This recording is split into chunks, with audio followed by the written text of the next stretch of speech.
Assalamualaikum warahmatullahi wabarakatuh. Selamat pagi. Perkenalkan, nama saya Ulfa Rofianita, NIM 240201020251 dari kelas MJ701 akan mempresentasikan terkait hasil case overview terkait skincare overclaim dan penggunaan bahan berbahaya pada mata kuliah etika bisnis.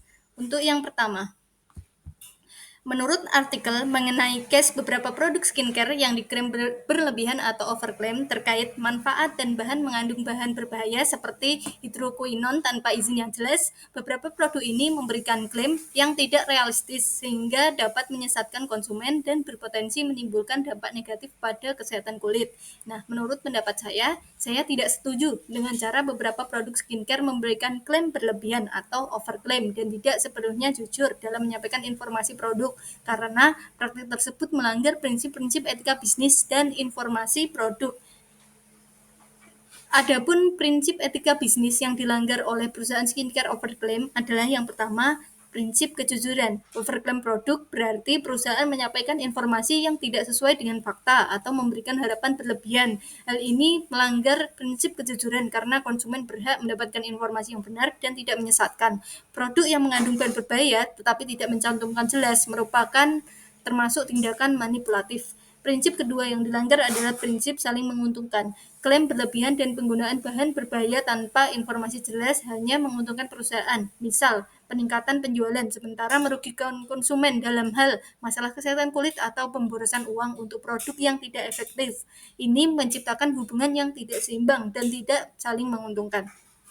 Yang ketiga adalah prinsip integritas moral. Melakukan overclaim produk dan menggunakan bahan berbahaya secara sembunyi-sembunyi adalah tindakan tidak bermoral dan merusak kepercayaan publik serta integritas moral perusahaan. Yang prinsip terakhir yang dilanggar adalah prinsip keadilan di mana konsumen berhak mendapatkan produk yang aman dan sesuai dengan apa yang dijanjikan. Ketika klaim dilebih-lebihkan, maka konsumen tidak mendapatkan keadilan atas apa yang mereka bayarkan.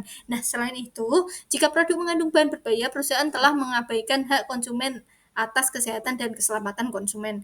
Yang kedua, adapun identifikasi masalah etika bisnis dalam kasus overclaim dan penggunaan bahan berbahaya pada produk skincare adalah dapat diidentifikasi dengan dua kasus. Yang pertama, kasus overclaim. Jadi, perusahaan-perusahaan skincare ini seringkali melakukan overclaim, yaitu mengklaim manfaat produknya yang berlebihan dan tidak terbukti secara ilmiah. Dan masalah etika bisnis yang dilanggar kedua adalah penggunaan bahan berbahaya. Beberapa produk skincare mungkin mengandung bahan kimia berbahaya yang tidak seharusnya digunakan, baik dalam efek samping maupun jangka panjang.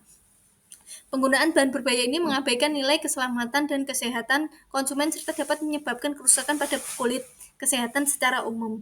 Nah, seperti yang saya sebutkan di awal bahwa prinsip-prinsip yang dilanggar antara lain prinsip kejujuran, prinsip saling menguntungkan, prinsip integritas, dan prinsip keadilan. Nah, untuk nilai yang dilanggar adalah nilai etika serta nilai moral dan nilai sosial dalam masyarakat. Selanjutnya, dampak yang dialami para konsumen karena produk berbahaya serta overclaim adalah yang pertama, dampak terkait risiko kesehatan. Penggunaan produk yang mengandung bahan berbahaya dapat menyebabkan reaksi alergi, iritasi kulit, atau masalah kesehatan jangka panjang lainnya.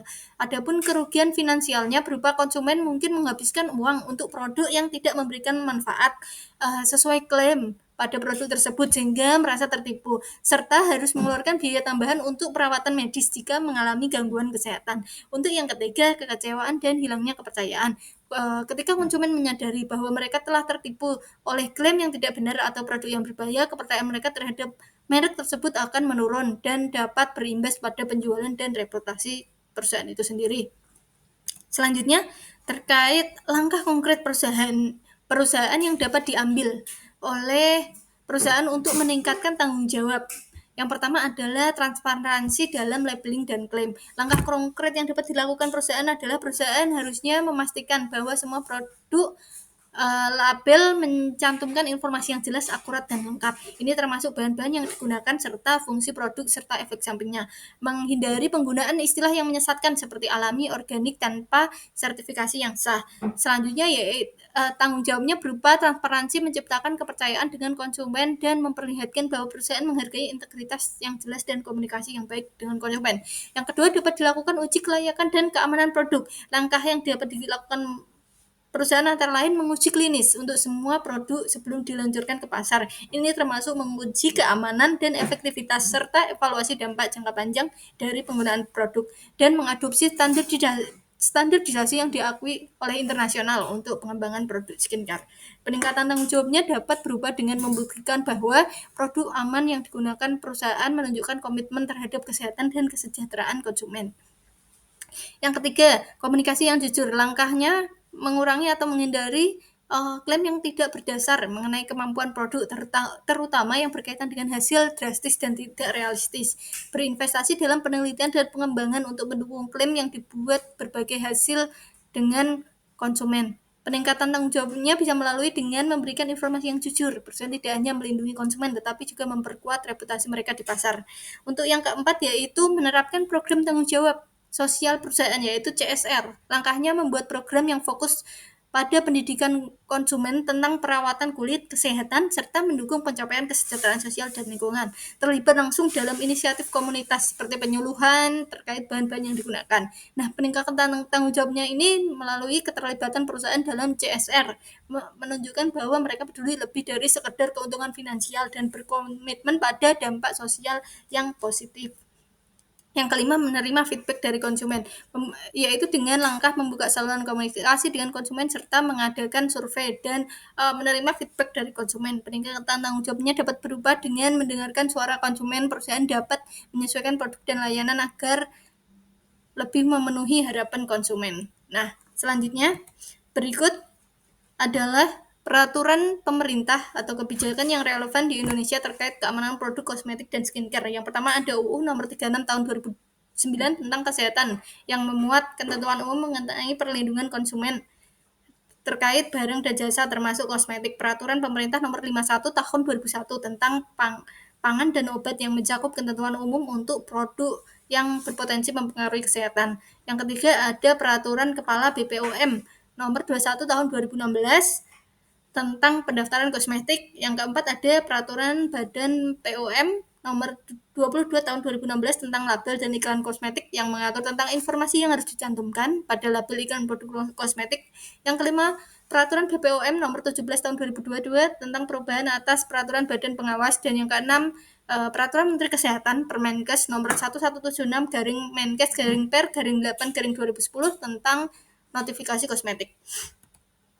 Selanjutnya ada pun langkah-langkah yang harus dilaksanakan oleh perusahaan untuk memastikan bahwa produk mereka mematuhi regulasi, antara lain yang pertama riset regulasi, yaitu perusahaan perlu melakukan riset mendalam mengenai regulasi yang berlaku. Yang kedua, pengembangan produk. Selama proses pengembangan produk, perusahaan harus memastikan bahwa semua bahan baku digunakan telah memenuhi standar keamanan dan tidak termasuk dalam daftar bahan terlarang atau berbahaya yang dikeluarkan oleh BPOM. Yang ketiga yaitu melakukan pendaftaran produk, yaitu sebelum produk berkenalan ke pasar, perusahaan wajib melakukan pendaftaran kepada BPOM. Yang keempat, pengujian keamanan, melakukan pengujian pada produk untuk menilai keamanan dan efektivitas produk.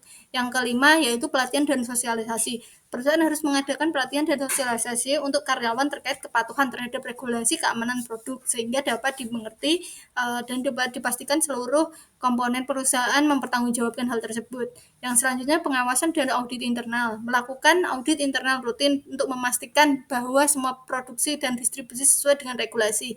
Update berkala, memastikan perusahaan terus mengupdate informasi tentang perubahan regulasi. Yang terakhir, menghimpun umpan balik konsumen, yaitu kita harus menerima umpan balik tentang produk kita dari para konsumen. Selanjutnya adalah dampak positif yang diharapkan bisa terlihat pada berbagai aspek ketika perusahaan telah benar-benar menerapkan etika bisnis yang sesuai dan mematuhi peraturan pemerintah. Antara lain yang pertama, tentu akan muncul kepercayaan konsumen. Peningkatan kepercayaan konsumen ini lebih cenderung meningkat atau mempercayai produk dari perusahaan yang transparan mengenai bahan-bahan yang digunakan serta proses produksinya. Dengan mengikuti etika bisnis dan regulasi, perusahaan menunjukkan komitmen terhadap kualitas dan keselamatan produk yang dapat meningkatkan kepercayaan konsumen. Loyalitas pelanggan, jika konsumen merasa bahwa produknya beroperasi dengan integritas, mereka lebih loyal terhadap produk tersebut. Yang selanjutnya, reputasi perusahaan, brand image yang positif. Perusahaan yang berkomitmen pada praktik etis dan kepatuhan terhadap regulasi akan membangun reputasi yang baik di pasar. Yang ketiga, kesehatan masyarakat. Dan yang keempat, dampak lingkungan seperti praktik etika bisnis yang dapat berfokus pada praktik yang ramah lingkungan. Dan yang terakhir, tanggung jawab sosial, yaitu terkait pengembangan komunitas yang beretika, seringkali berinvestasi dalam proyek sosial yang dapat mendukung masyarakat lokal. Berikut tadi presentasi saya terkait dampak case pada skincare yang berbahaya dan overclaim. Terima kasih. Wassalamualaikum warahmatullahi wabarakatuh.